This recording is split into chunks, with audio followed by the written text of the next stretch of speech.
I had something that I wanted to add. This is Heather.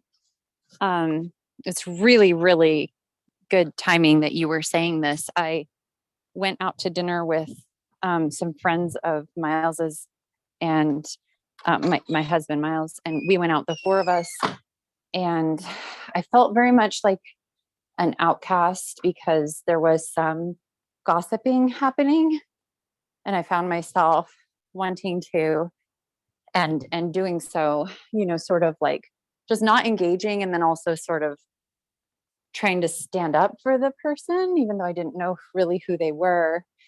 But in the end, I trust that, because I've had this experience in the past, that when I'm in a group and I notice people are gossiping, if you start to notice like, wow, that person never says anything behind someone's back, even if you feel ashamed, and I think I've been in both sides of this, even if you feel like, oh gosh, she's such a snob or whatever, she thinks she's better than me, you start to like have this trust, like if she wouldn't even say something negative about that person, she probably won't say anything about me behind my back either.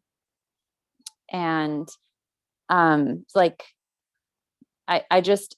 my hope is it's more like a long game, like in the moment that person probably was like, wow, we're not all having a good time here together. But hopefully as I get to know these people more over time, that will bear some fruit. Well said. And I relate a lot to what you said, back when I was, in my 20s, I was accused at certain times of being like the hub of the super information highway at the high school that I taught at. And I found myself like, nobody loves to gossip more than high school teachers. And I always found myself like in these pockets. And in my early 20s, there was like an enticement or allure, to that little frequency, that little clicky gossip frequency that creates. It creates this little inclusivity, and it wasn't until like I really started tapping into spirit where I was like, oh my gosh, like this creates like a very divisive web of energy that you then do have to pay like karmic dues on at some point. And so I would then say to spirit, like, but I love these people and I still want to like be in these conversations. Like, what do I do? Because you don't want to like be like, well, guys, can't talk about that. It's like, how do you like reframe or hold the weave in a way that, shifts the energy? And I remember spirit guiding me like to do exactly what you just said, to, kind of like indirectly, stand up for other perspectives, and not allowing the gossip to land in you, like forces it to have to be like, well, guess I got to move on somewhere else, and yes, people might have feel like, oh, like, well, we can't relate to her or whatever.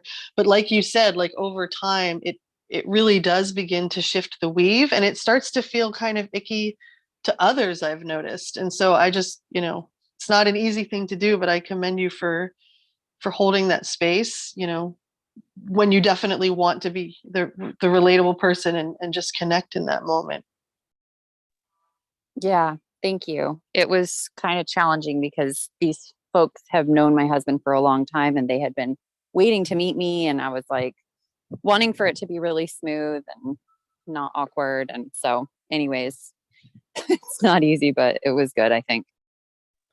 Well, and it allows you to maintain your integrity. It allows you to go to sleep at night knowing that you were in your heart. And, it's sometimes a lonely place to be in our integrity, but it is not lonely in the sense that we always are knowing that at least we're doing right, by the larger weave of things. And that gives me some peace in these types of situations.